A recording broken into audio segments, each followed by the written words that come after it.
नमस्कार, मैं हूं आपके साथ आयुषी गुप्ता। मकर संक्रांति का त्योहार 14 जनवरी को मनाया जाएगा। इस बार क्या शुभ संयोग बनने वाले हैं और कैसे आप पूजा करें और साथ ही साथ 12 राशियों पर इसका क्या असर रहेगा, इन तमाम बातों पर हम बातचीत करने वाले हैं। हमारे साथ मौजूद हैं स्वाति अहलुवालिया, ज्योतिषाचार्य। आपका बहुत बहुत स्वागत है। धन्यवाद। सबसे पहला सवाल यही रहेगा, क्योंकि मकर संक्रांति का त्योहार बहुत धूमधाम से तो लोग मनाते हैं, लेकिन थोड़ा सा कंफ्यूजन भी है डेट को लेकर के। वो बताइएगा शुभ मुहूर्त क्या है। न्यूज़ 18 के सभी दर्शकों को मेरी तरफ से मकर संक्रांति की हार्दिक शुभकामनाएं। जैसे कि हम सब जानते हैं, सूर्य जब धनु राशि से मकर राशि में प्रवेश करते हैं, जो कि उनकी पुत्र की राशि है, मकर संक्रांति मनाई जाती है, जो कि इस वर्ष 2026 में बुधवार 14 जनवरी दोपहर 3:13 पर प्रवेश कर रहे हैं। क्योंकि ये दोपहर का समय है, तो 15 को भी कई जगह मकर संक्रांति मनाई जाएगी। बिल्कुल, इसके लिए ये भी जानना चाहेंगे क्योंकि कौन से क्या कुछ खास उपाय करें, ज़रा वो भी बताइएगा। और इस बार शुभ सहयोग की जो आपने बात की है, ज़रा वो बताइएगा। और सूर्य देव अपनी कृपा कैसे बरसाएंगे, तमाम उपाय क्या करें। देखिए, पहले समझते हैं मकर संक्रांति एक महापर्व है। क्यों?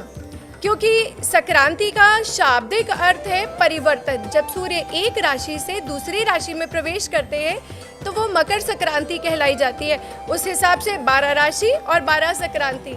और जब वो अपने पुत्र की राशि मकर में प्रवेश करते हैं, तो मकर संक्रांति कही जाती है।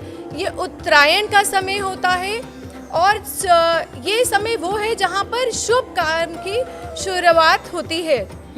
साथ ही साथ यहाँ पर दिन बड़े हो जाते हैं और दक्षिणायन के बाद जब सूर्य उत्तरायण में आते हैं, तो शुभ कार्य और मंगल कार्यों की शुरुआत हो जाती है। ये देवताओं का समय है और यहाँ पर अच्छा समय रहता है।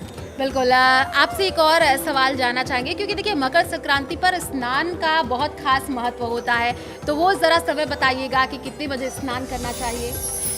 शुभ मुहूर्त का समय रहेगा 3:13 से 5:45 तक, जो कि अवधि रहेगी 2 घंटे 32 मिनट की। और यहाँ पर महापुण्य काल की अगर हम बात करें, तो वो रहेगा 3:13 से 4:55 तक। ये अवधि रहेगी 1 घंटा 45 मिनट तक। तो यहाँ पर दान और स्नान का विशेष महत्व है।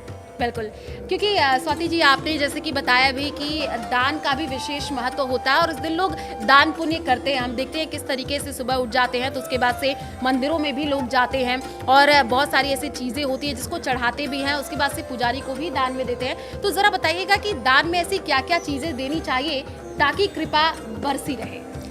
देखिए, यहाँ स्नान का महत्व क्यों है इतना, क्योंकि इसी दिन माँ गंगा भूमि पे राजा भगीरथ की इतनी पूजा और तपस्या के बाद अवतरित हुई। इसीलिए गंगा सागर का स्नान और उनके दर्शन का खास महत्व है।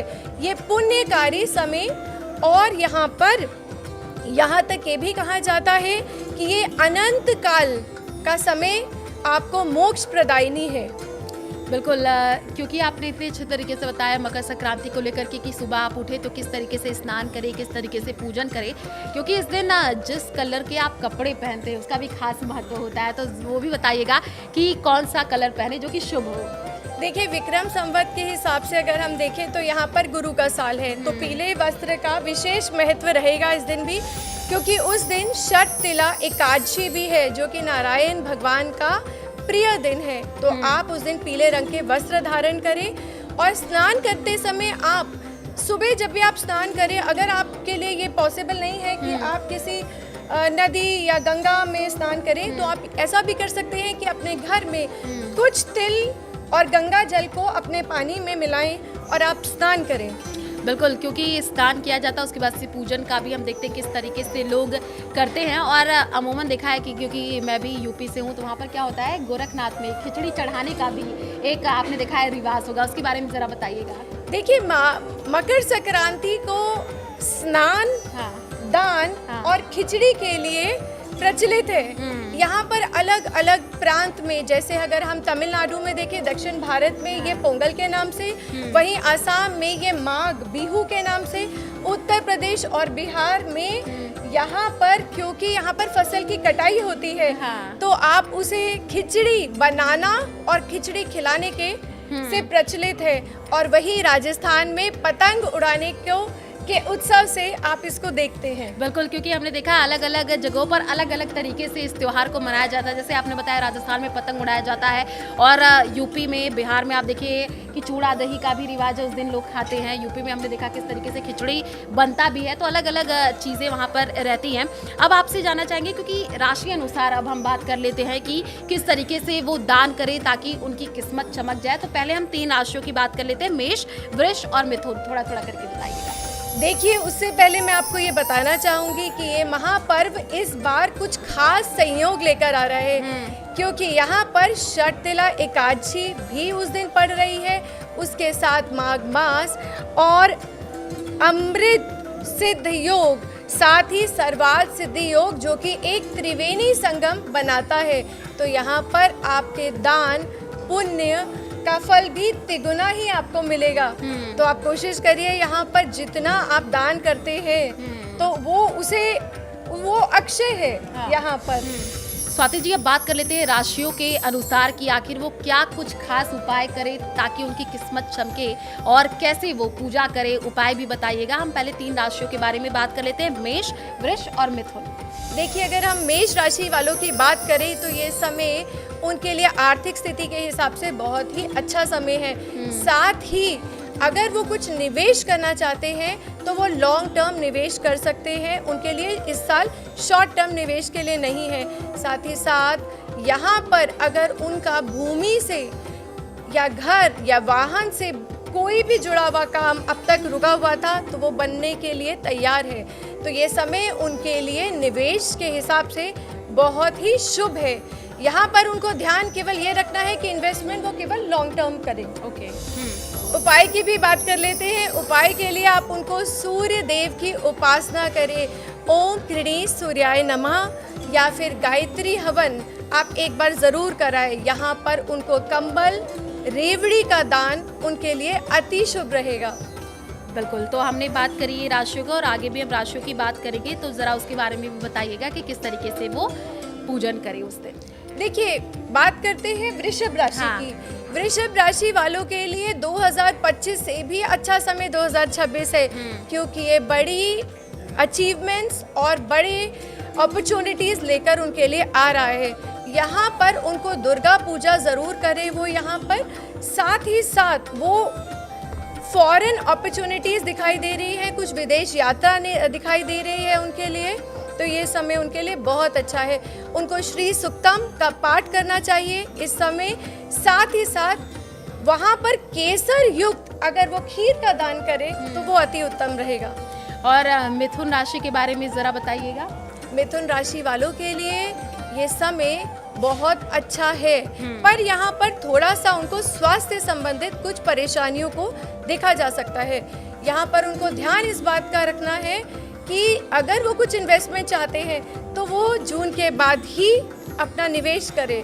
ये समय उनके लिए बहुत अच्छा है। उनके लिए उपाय हरी मूंग की दाल की खिचड़ी बनाकर या कन्या पूजन करें, ये उनके लिए श्रेष्ठ रहेगा। साथ ही साथ विष्णु सहस्त्र नाम का पाठ अगर वो कर पाएँ तो अति उत्तम रहेगा। और अब बात कर लेते हैं कर्क, सिंह और कन्या राशि की। सबसे पहले कर्क राशि, क्या खास उपाय करें, कैसे पूजन करें, कैसा रहेगा उनके लिए साल? कर्क राशि वालों के लिए 2025 काफ़ी कठिन और मेंटली अपसेटिंग रहा है, बट 2026 उनके लिए बड़ी उपलब्धियों का समय है। साथ ही साथ उन्हें यहाँ पर हायर एजुकेशन दिखाई दे रहा है। ये कुछ ऐसा योग बन रहा है जो 12 साल बाद बना है उनकी कुंडली में, तो ये कर्क राशि वालों के लिए बहुत अच्छा समय है। यहाँ पर वो थोड़ा सा जो उन्होंने इमोशनली एग्जॉस्टेड रहे हैं, तो ये समय उनके लिए बहुत अच्छा रहेगा। करना क्या है उनको उपाय के लिए, आप अगर रुद्र अभिषेक करवा सके तो बहुत अच्छी बात है, वरना आप बरगद के पेड़ पर या किसी पीपल के पेड़ पर जल अभिषेक करना शुरू कर दें। ऐसा करिए कि कम से कम आप 42 डेज जल में थोड़ा सा तिल मिलाकर आप उनको अर्घ दे सकते हैं। ये आपके लिए अति उत्तम रहेगा। अब सिंह राशि की बात कर लेते हैं, कन्या राशि की बात कर लेते हैं, बताइएगा। सिंह राशि वालों के लिए, जो कि रॉयल लियो राशि है, उनके लिए ये समय बहुत ही अच्छा है, क्योंकि 2025 काफ़ी उथल पुथल का उनके लिए रहा है।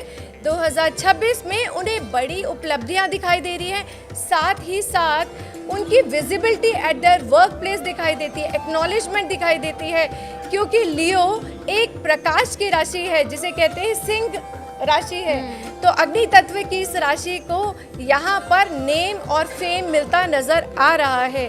ध्यान वो अपने स्वास्थ्य का दे यहाँ पर। तो कन्या और तुला राशि की अब बात कर लेते हैं, बताइएगा क्या खास उपाय करें। बात करेंगे कन्या राशि वालों के लिए, तो यहाँ पर थोड़ा सा चैलेंज उनके मैरिज में दिखाई देता है। यहाँ पर काम की वजह से वो इतने बिजी हो सकते हैं कि उनका थोड़ा रिलेशनशिप कोल्ड दिखाई दे रहा है। तो थोड़ा सा सामंजस्य बनाकर रखें, किसी वाद विवाद में ना पड़े, क्योंकि ये लंबा खिंच सकता है। साथ ही साथ काम में आपको बहुत बड़ी अपॉर्चुनिटीज़ मिल रही हैं, तो इसको अपनी वर्क और मैरिज लाइफ को दोनों को आप कोशिश करिए बैलेंस बनाकर चलिए।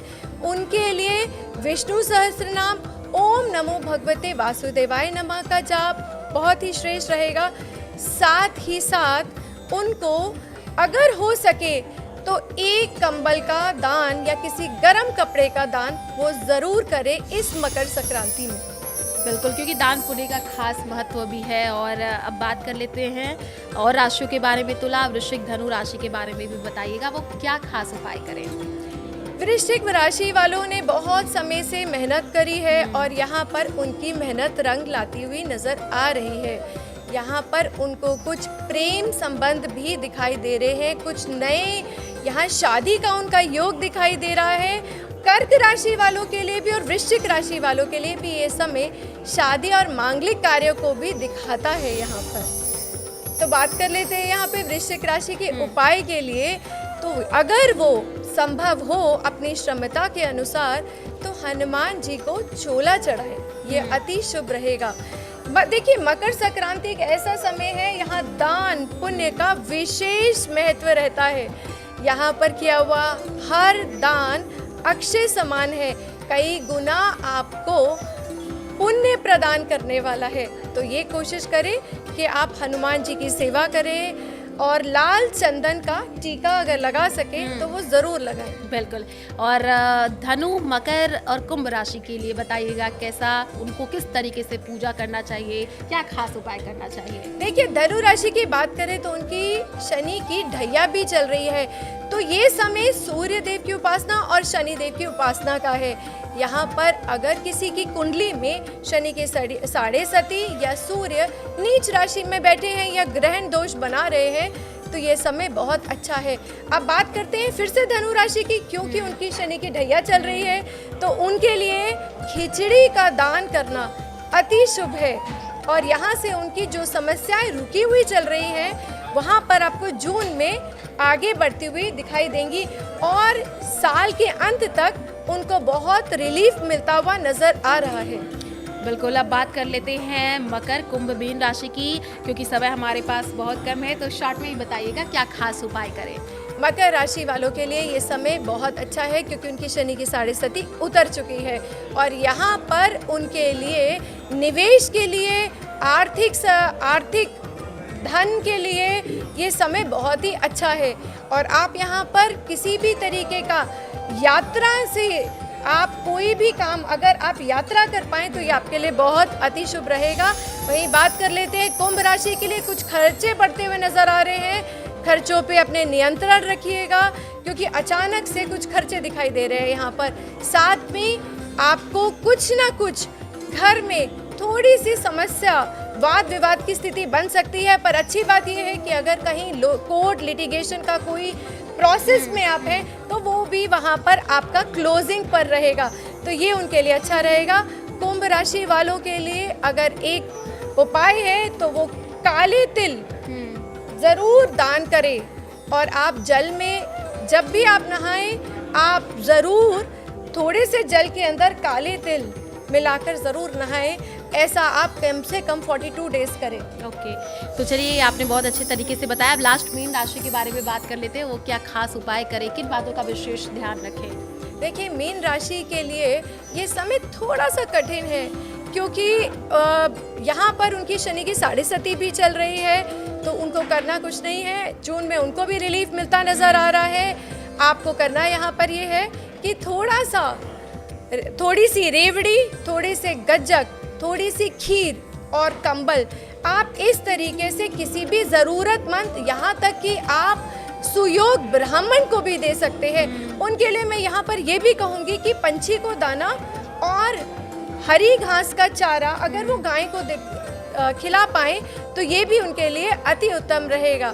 क्योंकि जब भी हम दान की बात करते हैं तो दान में हम पक्षी, गाय, जानवरों को भी ज़रूर लेकर चले, क्योंकि ये मकर संक्रांति का समय है। बिल्कुल, क्योंकि आपने बहुत अच्छे तरीके से बताया कि मकर संक्रांति 12 राशियों के लिए भी किस तरीके से शुभ रहेगा और किन बातों का वो खास ख्याल रखें, क्या वो खास उपाय करें। मकर संक्रांति जैसे कि आपने पहले भी बताया कि अलग अलग राज्यों में अलग अलग तरीके से मनाया जाता है। स्वाति जी, आप बताइएगा, क्योंकि सोने चांदी का भाव ये कहा जा रहा है कि मकर संक्रांति यानी 15 फरवरी के बाद से ज़्यादा महंगा होगा। देखिए, विक्रम संवत 2083 ये समय है जहाँ पर राजा रहेंगे देव गुरु बृहस्पति, और अगर हम अंक ज्योतिष के हिसाब से देखें तो यहाँ पर सूर्य की भूमिका भी रहेगी। तो ये दोनों ग्रह जो हैं ये आपके मेटल्स के कारक ग्रह हैं। एक गोल्ड को रिप्रेजेंट करता है और एक कॉपर को रिप्रेजेंट करता है। यहाँ पर हम ये भूल नहीं सकते कि गुरु ग्रह अतिचारी है और साथ ही दशा कालस्य कारणम, दशा ही काल का निर्धारण करती है। यहाँ पर बहुत सारे ऐसे योग बन रहे हैं जहाँ पर गोल्ड फ्लक्चुएट करता रहेगा। उसका सबसे बड़ा कारण मैं अगर आपको बताऊं कि ये आम आदमी की पहुंच से बाहर निकलता दिखाई दे रहा है 2026 में भी। कारण ये है, मकर संक्रांति ये वो समय होता है जब फसल कटती है और ग्रहों की युति और योग के से आप समझते हैं कि साल भर कैसा चलने वाला है।